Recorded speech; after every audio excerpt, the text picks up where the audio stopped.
Короче, мы находимся в НИИ химической физики в городе Черноголовка. Здесь огромная территория, НИИ очень старый, как бы в свое время, может быть, сейчас они разрабатывали всякие новые виды взрывчатки там и прочее, ну и многими вещами занимаются. Сейчас мы идем общаться по теме, как здесь разрабатывают топливные водородные элементы, ну и прочие интересные вещи. Бегают олени, кабаны, то есть зверья еще много. Но коль зверье не помирает, значит, по крайней мере, здесь территория не засрана химозой. Да, кстати, здание хоть и старое, но такого дестроя нет, вообще все солидно. Довольные, улыбающиеся люди бегают. Уж не знаю почему. Может быть, они что-то еще тут химичат. Ну как тебе ячейка? А это я нашел. Это ячейка, да? Нашел, валялась. Так, ну в общем, ребята, мы приехали туда, где собирают водородные ячейки и создают. Ну, да, во-первых, не только собирают, но и создают, исследуют. Мы находимся в Центре компетенций Национальной технологической инициативы «Новые мобильные источники энергии» при Институте проблем химической физики Российской академии наук.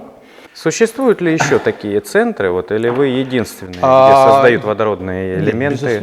Безусловно, водородные топливные элементы создают не только в нашем центре, хотя наш институт, центр всего 5 лет, а институт и отдел, в котором мы находимся, занимается этой тематикой не одно десятилетие. И вообще, в принципе, топливным элементом, как ни странно, как я считаю, водородный топливный элемент, это новая история, все такое бла-бла-бла. Им уже 180 лет. Их создали раньше, чем аккумуляторы, в 1839 году. Поэтому история новая, но она несколько раз перезапускалась, потому что на том технологическом уровне они были не так нужны, как аккумуляторы и все остальное. В последние 10 лет есть бум водорода, бум водородных топливных элементов. И наш центр – одно из мест, где их создают, разрабатывают, изучают, тестируют и делают небольшие серии для опытных транспортных средств, накопителей энергии и так далее. Это то, чем мы занимаемся в том числе, потому что центр на самом деле называется «Новые мобильные источники энергии», поэтому мы занимаемся не только водородом, но и литий-ионными аккумуляторами, послелитий-ионными аккумуляторами, всем, что связано с новыми источниками энергии и четвертым энергопереходом. У нас есть самолет, который мы планировали, чтобы он летал на водородном элементе. Мы вчера его еще раз несколько раз протестировали. Он у нас уже сам по кругу летает, 500 ватт мощности потребляет, на минималке. Он может и меньше потреблять. Самолет пилотируемый или беспилотник, да. 500 ватт все же. Тоже делаете, да? У нас среди наших разработок, совместно с группой компаний Nano и других, есть разработки, которые связаны с беспилотными, в смысле, самолетами, то есть коптеры. Собственно говоря, если мы говорим про энергоустановки на водородных топливных элементов для коптеров, для небольших устройств, то они у нас на самом деле, если не самые энергоемкие в мире, удельной энергоемкости. Мы курировали конкурс «Первый элемент», помните, такой конкурс был, для беспилотных транспортных средств. У нас есть беспилотники самолетного типа, ПТР называется. Так что в этом смысле... Вы нам их покажете сегодня? Не знаю, по-моему... Или сегодня они сейчас уже не здесь, по-моему. Понятно. Мы приехали на элементы посмотреть, чтобы вы нам рассказали с интересом, как все устроено, как работает, как делается. Где их собирают, чуть попозже коллеги отведут. В общем, пока мы тестировали эту ячейку, она у нас погибла просто. Это с ними бывает. Она на 250 ватт была, а у нас минимум 250 ватт требует. Я решил у вас до киловатт взять. Да, чтобы уже не на минимуме как-то запас. А про вас нигде ничего не прочитаешь, вообще ничего не понятно. Маленькая, наверное, на 150 где-то ватт, да? Как у нас проверяют? Ватт 200 будет. Вот так их и проверяют, да? По весу, а не по размеру. Как сделано, как работает небольшой ликвес? А то мы там говорим о каких... Сочиняем сами там как. Что знали, что услышали.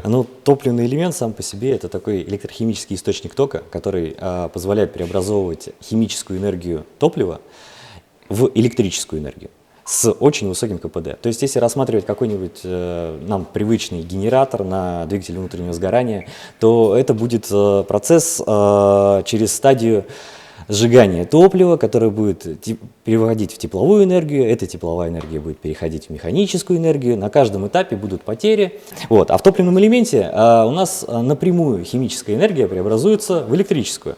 Ну, соответственно, КПД не 100%, до этого мы еще не дошли, но свободно на сверхлегких системах можно работать на КПД выше 50%.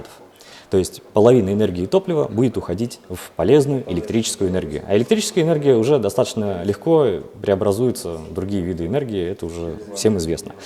Сам по себе топливный элемент представляет из себя батарею топливных элементов. Представляет из себя набор пластин, каждая из которых является единичным топливным элементом, который, соответственно, может работать индивидуально, но имеет достаточно низкий потенциал, рабочее напряжение. И сколько одна пластина имеет? Одна пластина имеет в разомкнутом состоянии порядка 1 вольта. Потенциал разомкнутой цепи для топливного элемента такой теоретически недостижимый, это потенциал 1,23 вольта. Вот. Но в реальных системах в целом это порядка вольта величина. Далее, если мы его начинаем нагружать, пускать через него ток, то у нас напряжение будет резко снижаться. Это является тоже одной из сложностей эксплуатации данного типа оборудования, которое определяет такую достаточно резкую вольтамперную кривую, которая, соответственно, усложняет процесс интеграции подобных устройств в привычную нам технику. Как правило, требуются способы стабилизации напряжения, ну или оптимизации, соответственно, всей энергоструктуры. Например, сейчас существуют серийные автомобили, которые используют топливные элементы. Не реклама, Toyota Mirai, допустим. Которые, честно скажу, намного дешевле стоят, чем топливные элементы. Вот их скупили, походу, просто все лаборатории, наверное. Ну, он достаточно интересно устроен, и там топливный элемент, он практически на полную мощность автомобиля.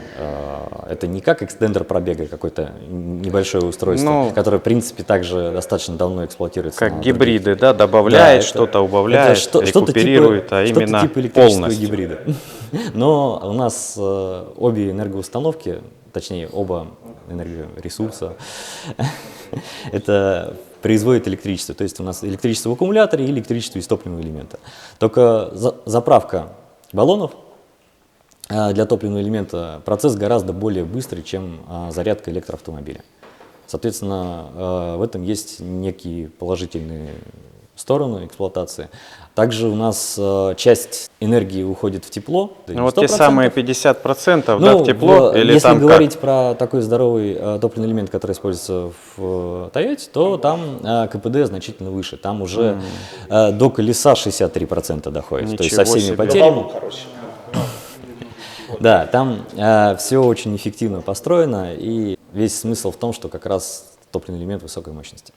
И у нас есть свободное тепло, которое можно использовать, соответственно, для обогрева салона. То есть электроавтомобиль зимой будет терять очень много энергии только на обогрев салона, соответственно, чтобы человек в комфорте ехал. Это очень много на самом деле. За счет того, что система топливный элемент и водород имеет большую удельную энергоемкость 7 раз, чем литий-ионный аккумулятор. Массовую, только на массу. На объем, к сожалению, нет. Да, речь идет про массу, да. То в среднем реальный пробег водородного автомобиля на водородных топливных элементах, он заметно и гораздо больше, в 2, иногда в 3 раза больше, чем пробег электромобиля. То есть вот реальный пробег Toyota Mirai, то же самое, который эксплуатируется в рекорд пробега по реальному трафику, сейчас составляет для 5,5 килограммов водорода 1300 километров. Это по LA. А по Франции они 1000 с чем-то проехали. Вот, поэтому как бы полезная нагрузка будет у водородного гораздо выше. Ну, одна проблема. Например, если мы берем какую-нибудь даже ту же Теслу или еще что-нибудь, у них могут быть огромные токи отдачи, в какой-то момент динамики, то есть не будешь с большим запасом делать топливный элемент, под большие токи, потому что, грубо говоря, если брать даже Теслу ES, да, я же не говорю про плед, который они сделают, будет непонятные вещи, у них 1,9 секунды до сотни. У них же, грубо говоря, вот ты едешь в нормальном режиме, едешь там 120, у тебя будет там, 80 киловатт, там 50 киловатт, но зато она может дать 400 киловатт. Ну, то есть, так поэтому уже для этого уже во всех водородных автомобилях есть небольшой аккумулятор, который для старта всего остального. Сделать топливную ячейку, например, на метане, или невозможно будет отравление углеродом. Есть топливные элементы другого типа. Ну, Вот если, это, например, на метиловом спирте, я тоже знаю, высокотемпературный. вот это, на метиловом спирте это как раз низкотемпературные Средний, Есть среднетемпературные, которые имеют в качестве электролита фосфорную кислоту, и есть высокотемпературные, которые в качестве электролита имеют кислород, проводящую керамику. Да. Подскажите, пожалуйста, а вот у нас, допустим, ячейка, она под 8С получается, а как нам ее вот можно уменьшить, да? Оно тут легко разбирается, это Нам все. не надо лучше, если что попросим, они же свою ячейку разберут. Разберут и переделают. Да, под полезно. 6С. Зачем нам? Там оно и так по мощности. В Мы принципе. погоняем и посмотрим. Я специально киловатт тебе взял, чтобы... Она-то киловатт, но она 8С. Не получится. Надо- Это именно разделитель, да, вот этот вот титановый, как там гофра, да, здесь такое. Что ж взорвется, Встает и Мирай, да. Еще Особенно что-нибудь там есть? мудриться в гараже, потому что расфигачился. Да. Это прогар какой-то был, да? С обратной стороны такой же. А вот эти каналы разные тут и тут. Это все как это моделирование и специально сделано для того, чтобы распределение газа, чтобы не было нигде ни застоя, все, равномерный поток, ни давление по всей поверхности было одинаковое. По этим каналам проходит водород, получается, да? Так, по этим у нас проходит с этой стороны, да. Вот это здесь водород, здесь кислород. Да, здесь водород, здесь водород. Здесь водород, здесь, Здесь вода вообще проходит. ну, воздух с водой, да? Нет, Или только вода. просто вода? Просто вода, здесь охладитель. Состоит из набора пластин, которые вот в нашем случае разделены таким гофрированным металлом, это титан, который обеспечивает подачу воздуха, а именно кислорода к реакционной области. Вот, даже можно. Вот, да. Можете прям показать Сейчас на разных, в разборе, чтобы. На журнал «Хочу все знать». Да. Как это работает? Один из основных слоев – это протон-обменная мембрана, которая разделяет у нас катодную и анодную сторону. Вот она здесь, ну, она уже такая запачканная после производства. Вот это полимер, который способен пропускать протоны, но при этом задерживать, разделять газовую среду. То есть, с одной стороны, у нас водород в виде газа остается водородом, с другой стороны, воздух с определенным содержанием кислорода, и они не перемешиваются, соответственно, это все безопасно, ничего не горит, ничего не взрывается. На катализаторе у нас водород будет распадаться на протоны, эти протоны будут проходить через вот эту протон-обменную мембрану, и далее на атомарном кислороде будут, соответственно, рекомбинировать и образовывать воду. Работа с мембранами, соответственно, такая вещь. В России мембран нету производства, пока нету. Надеюсь, мы скоро решим и этот вопрос. Чаще всего приходится закупать, но не только Дюпон, конечно, выпускает. Много фирм, организаций уже в мире существует, которые крупные производители. Платина используется еще. Платина используется, да. Но катализатор мы сами делаем. Вы варили у вас. В целом, если рассмотреть вот эту всю структуру, даже мембрана, вот те же самые газодиффузионные слои, углеродистые вот эти вот материалы, они тоже вносят достаточно существенный вклад в общую стоимость. Так, а вот это что за разделители? Вот это, как в рекуператоре воздушном. С одной стороны воздух идет, а через это водород давится. Поподробнее просто. Водород у хочется нас узнать. задувается вот эти маленькие отверстия. Здесь сформован пакет, который герметичен. То есть, если водород туда попал, он внутри вот этого пакета находится. А с наружной части у нас расположена катодная область, которая поглощает кислород из воздуха, ну и далее выбрасывает, соответственно, воду в виде пара. Вот. А вот этот гофрированный металл у нас служит просто разделителем единичных топливных элементов, ну и, соответственно, он также используется как и радиатор охлаждения. То есть у нас тот же воздух, который обеспечивает питание, он же обеспечит охлаждение. А в Toyota Mirai отдельное же жидкостное охлаждение. А плюс-минус где подают, Да. где вот именно стороны, у тебя Вот, соответственно, вот этих вокруг отверстий, да? Да, с этой стороны у нас будет плюсовой контакт, а вот с этой стороны, где металлическая пластина закрывает пакет, будет минусовой контакт. Титан сопротивление такое сильное? Ну, кстати, внутреннее сопротивление приличное. На нем защитное покрытие, во-первых, для повышения коррозионной стойкости в водороде, потому что водород... Даже его жрет? Титан очень хорошо поглощается водород, и из-за этого очень легко охрупчивается. И далее, также это покрытие у нас снижает и переходное сопротивление на углеродные материалы, ну и поэтому все-таки целесообразно использовать титан. Железо какое-нибудь по проводимости нам сильно ситуацию не улучшит, но добавит сильно массу, да. Алюминиевые сплавы сильно ухудшат контактные сопротивления, то есть у него проводимость в самом хорошая, но так как оксидная пленка снаружи будет, она будет, соответственно... Серебром покрыть. Естественно, можно это все покрывать, но пока экономически целесообразно у нас является вот такой выход. Покрытие, тем более, делаем самостоятельно, ну и любой формы топливные элементы тоже можем организовать. Платина здесь.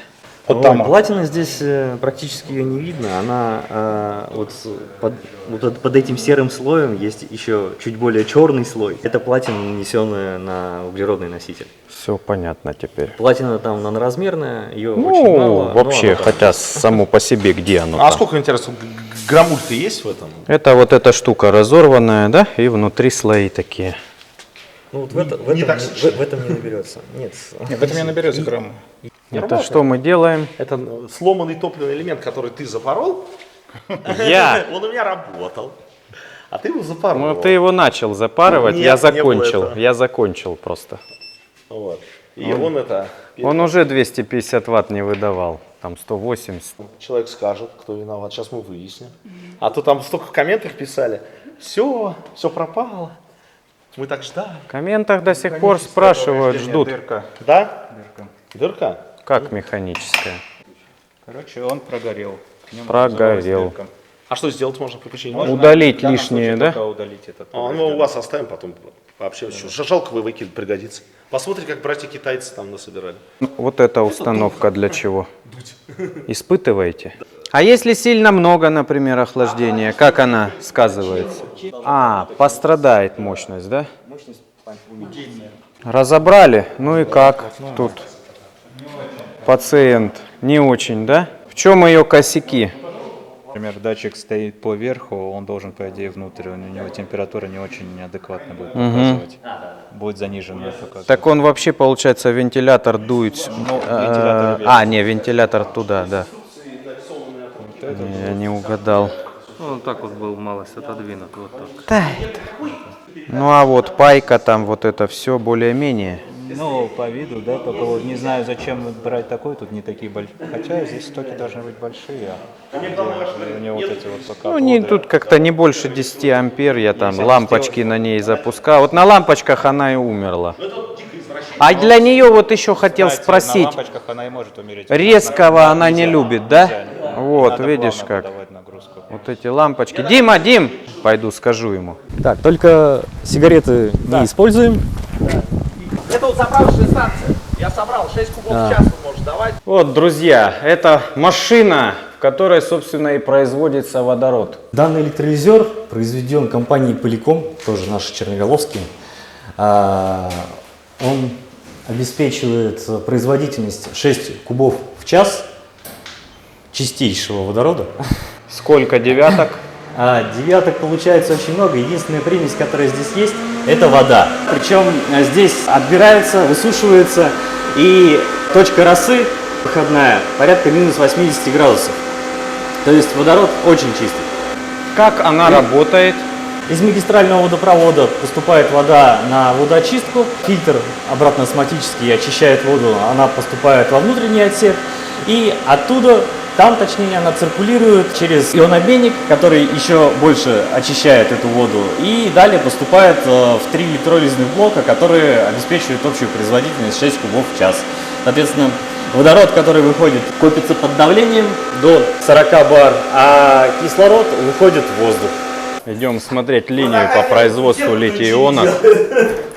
Очень интересно. Вот, то есть как бы есть у нас Сейчас потихонечку начинаем его выводить в работу. Здесь пока многие вещи просто не подключены. Главная задача здесь была построить экспериментальный цех для отработки технологий. То есть у нас мы сами занимаемся именно материалами по литий-ионным аккумуляторам, плюс есть у нас партнеры научные, там, в частности, там, Сколтех, МФТИ, МГУ, которые тоже занимаются материалами.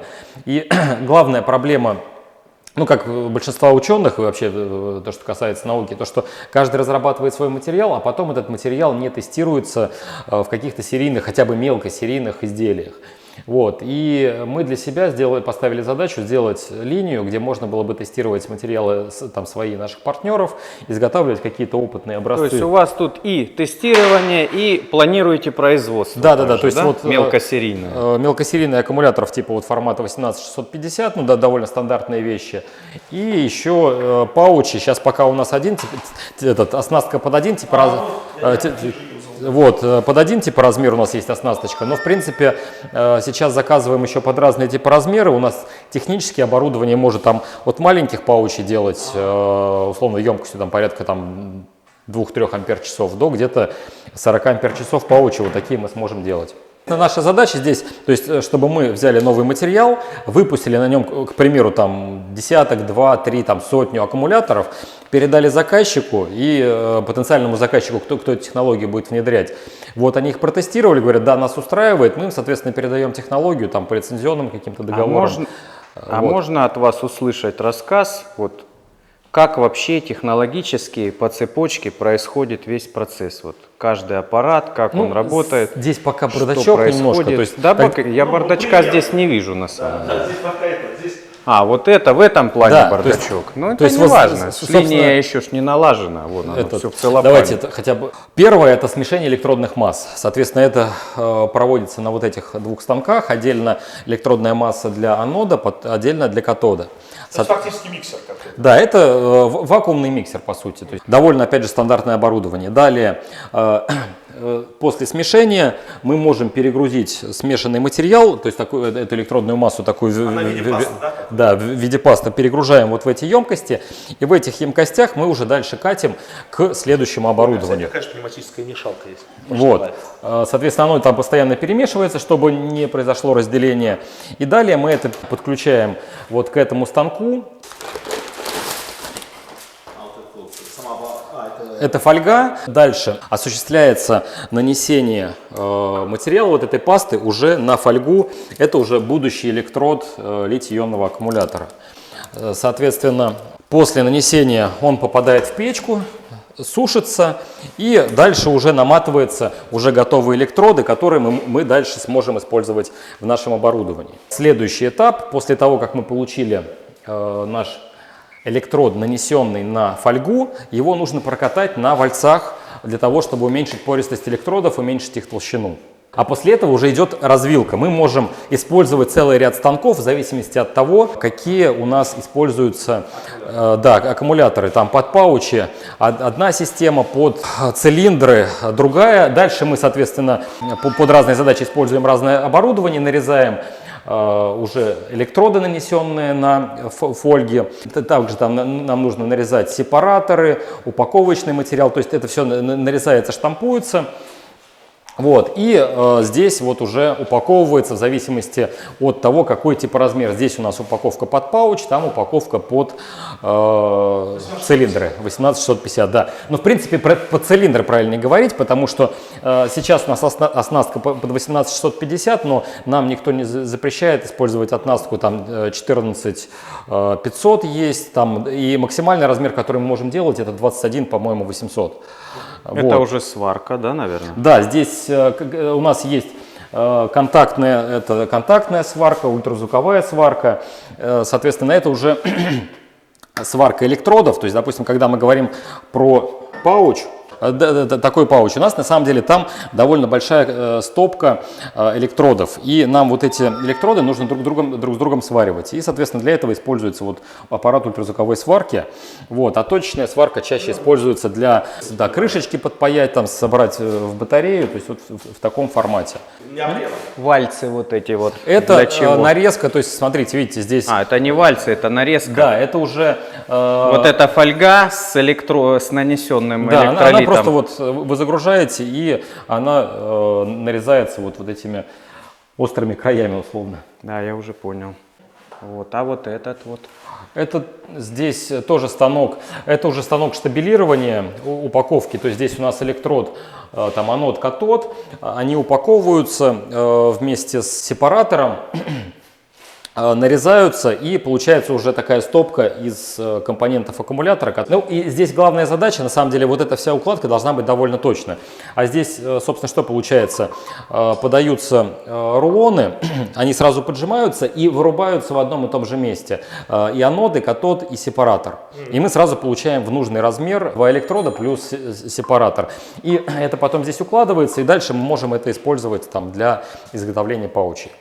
А вот это вот. Формовка, то есть вот сейчас я покажу, собственно, что такое формовка. Вот есть сформованный образец, он, конечно, немножко мятый. Для того, чтобы упаковывать, нам нужно вот эту фольгу, покрытую полимером, сформовать. Соответственно, потом в нее уже укладывается Выемка стопочка. делается такая, Да? Вот.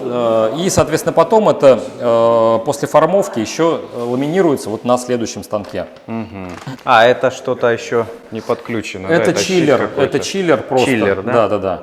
Он еще пока не подключен.